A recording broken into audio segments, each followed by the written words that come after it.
Bienvenue, Madame, Messieurs, à la dernière sortie de l'information pour la semaine. Voici les faits saillants de l'actualité.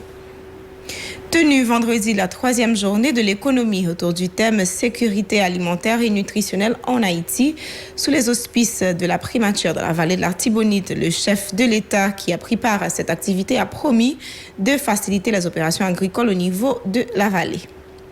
À quelques jours de la commémoration du 217e anniversaire de la bataille de Vertières, une statue de l'empereur Jean-Jacques Dessalines a été vandalisée dans la 2e ville du pays.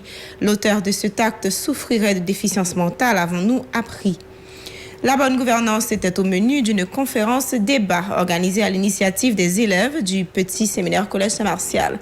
Intervenant à l'occasion, l'économiste Emmanuela Douillon a mis l'accent sur l'importance de ce thème dans le développement d'une société. Les membres du groupe G9 n'ont pas eu le choix que de livrer le présumé assassin d'Evelyne Sincère à la police face à la levée de boucliers constatée après cet acte odieux selon le RNDDH. L'organisme dénonce par ailleurs une comédie orchestrée par l'ancien policier Jimmy Cherizier et ses acolytes dans le cadre de ce dossier. À l'étranger, alors que le dépouillement se poursuit dans plusieurs États clés et est de plus en plus favorable à son rival démocrate, le président américain Donald Trump a lancé une croisade contre ceux qu'il considère des votes illégaux. Une campagne qui est loin de resserrer les rangs républicains derrière lui. Restez branchés, ces titres seront développés pour vous à ce journal. Si vous jugez que cette vidéo est intéressante, n'hésitez pas à liker et partager la vidéo. Et surtout, n'oubliez pas de vous abonner à cette chaîne et activer la cloche de notification pour ne pas louper aucune de nos vidéos. Merci de votre fidélité. Vous suivez Info Pacifique. Voici le développement de l'actualité. Calixte Lucien, c'est le nom de l'individu qui a saboté hier jeudi la statue érigée en mémoire de Jean-Jacques Dessalines sur la place d'Armes du Cap-Haïtien. Présenté comme quelqu'un souffrant d'une déficience mentale, il a été interpellé par les forces de l'ordre suite à cet acte indigne d'un citoyen haïtien. Dépêché sur les lieux, des employés de l'Institut de sauvegarde du patrimoine national ISPAN avaient ramassé les restes de la statue de l'empereur. Notons que cette action qui a soulevé la colère de plus d'un s'est produite quelques jours avant la célébration, le 18 novembre, de la bataille de Vertières. Cette grande prouesse ayant conduit à l'indépendance nationale le 1er janvier 1804. Le Réseau national de défense des droits humains, RNDDH, dit dénoncer cette pièce tragique-comique orchestrée par la PNH et les membres du G9 dans le cadre du dossier de l'assassinat d'Evelyne Sincère.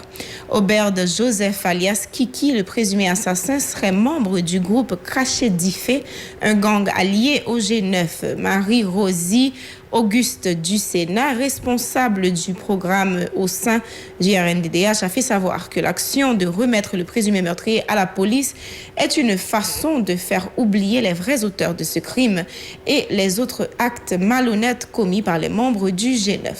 Le président de la République, Jovenel Moïse, a pris part ce vendredi à la 3e journée de l'économie tenue dans les locaux de l'organisme de développement de la vallée de l'Artibonite autour du thème sécurité alimentaire et nutritionnelle en Haïti. C'était l'occasion pour le chef de l'État de passer en revue l'ensemble des difficultés confrontées par les habitants dans leurs activités agricoles au niveau de la vallée. L'État haïtien a déjà procédé à l'acquisition de divers matériels, dont excavatrices, dans l'idée de faciliter les opérations agricoles au niveau de la zone, a promis Jovenel Moïse. Bon, vous m'allez opérateur,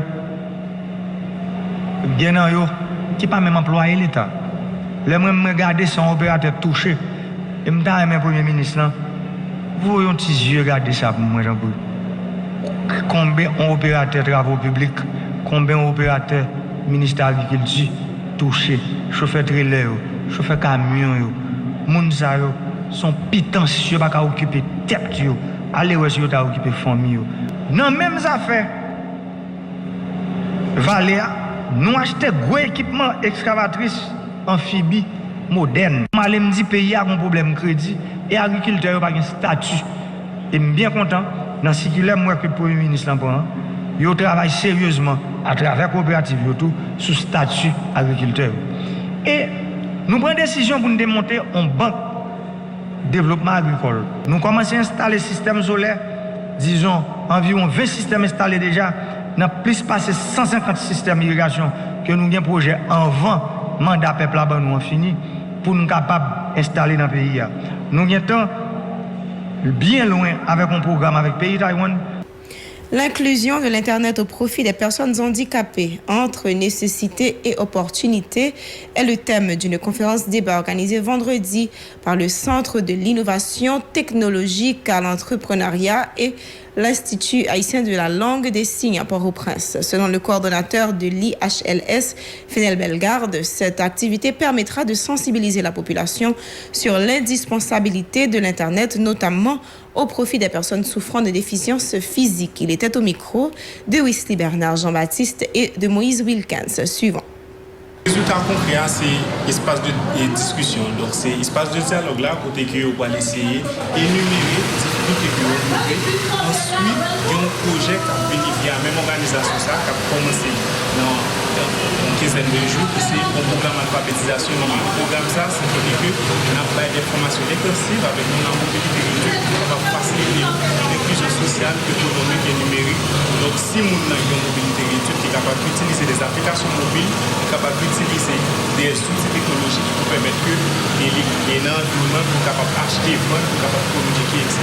Donc, c'est un premier lancé de l'activité ça et ensuite avec des projets durables. Le message de service allié, c'est encourager en Haïti, et d'après les chiffres que la population et la mobilité réduite, des populations qui ont handicap cérébral plus marginalisées en Haïti. Pas mettre conforme dans l'augmentation de ces. Donc, le message là, c'est faire une sensibilisation d'abord, faire comprendre que l'important, que tout le monde a un mot à dire, tout le monde a des stratégies, tout le monde est capable de mener des actions durables dans la société qui nous permettent de vivre en Haïti. Le thème Bonne gouvernance était au centre d'une conférence débat tenue vendredi à l'initiative des élèves du petit séminaire Collège Saint-Martial de Port-au-Prince. Cette activité rentre dans le cadre d'un mouvement baptisé Rencontre Édu. Il s'agit d'une démarche qui permettra aux jeunes élèves d'avoir une meilleure idée sur les enjeux de la bonne gouvernance dans le processus de développement. Écoutons tour à tour Louchandi Janvier et Benjamin Rollins Fritz au micro de Wouvens Safar et de Rigard Noël.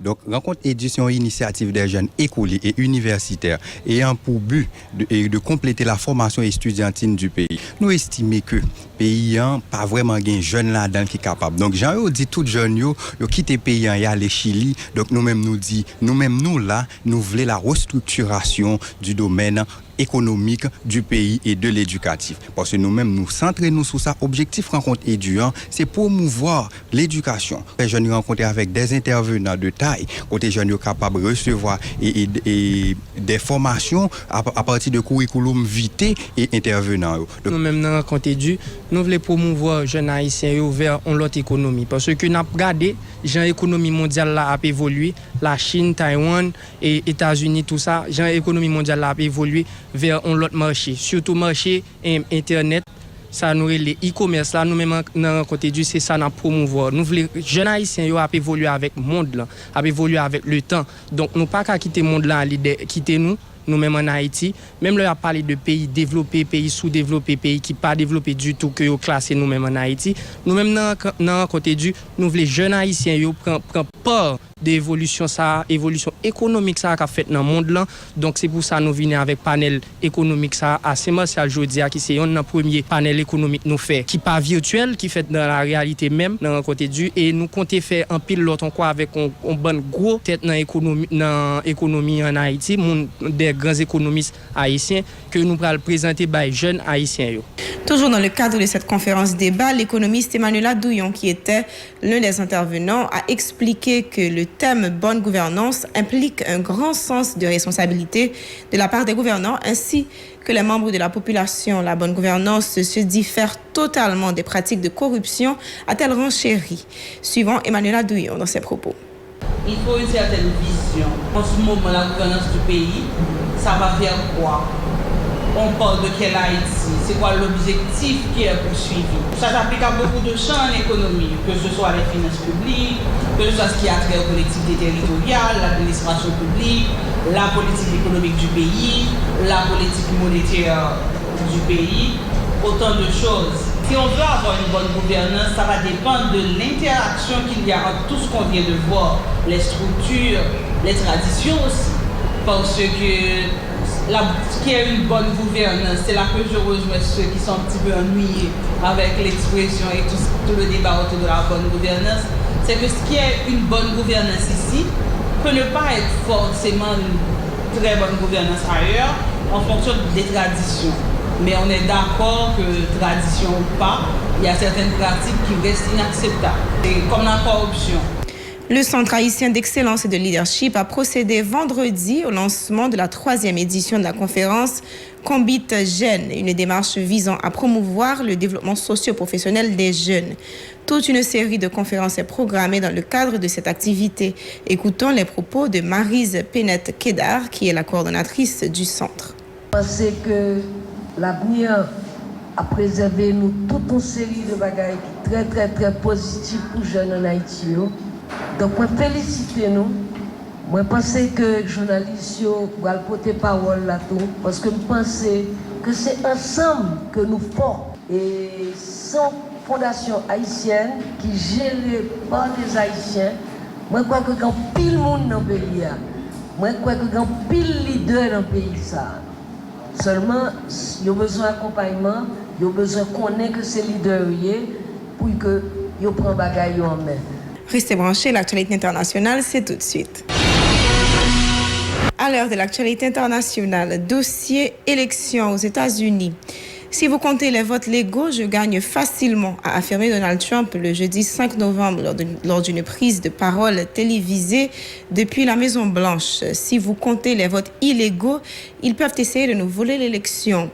Tirant à boulet rouge contre le système de vote par correspondance que son rival Joe Biden utiliserait pour voler la présidentielle, le milliardaire a hurlé à la fraude électorale sans aucune moindre preuve pour appuyer ses accusations, alors que le dépouillement se poursuit dans plusieurs États clés et est de plus en plus favorable à son rival démocrate. Plusieurs des tweets relayant ces accusations et publiés sur le compte de Donald Trump ont été masqués par le réseau social en raison de leur contenu qui est susceptible d'être très trompeur.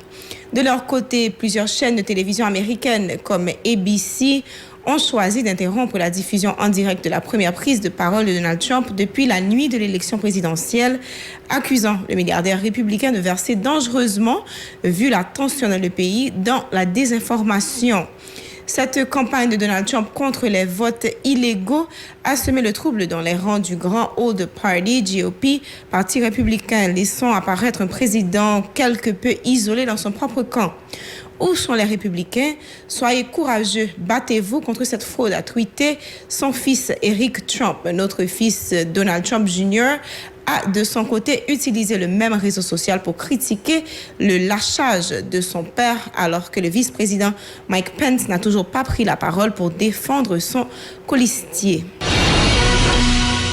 Voici venue la fin de ce journal. Merci de l'avoir suivi, mesdames, messieurs. Vous pouvez également nous suivre sur les réseaux sociaux, sur Facebook, sur Twitter, sur Instagram ou sur YouTube. Si vous avez les bouquets Télé Haïti, suivez-nous sur la 54. Si vous avez les bouquets Canal+, suivez-nous sur la 182. Si vous avez un téléphone intelligent, téléchargez notre application Radio Télé Pacifique ou visitez-nous partout dans le monde sur notre site web au www.radiotélépacifique.com. Merci pour votre fidélité et restez branchés à la télévision Pacifique pour la suite de la programmation.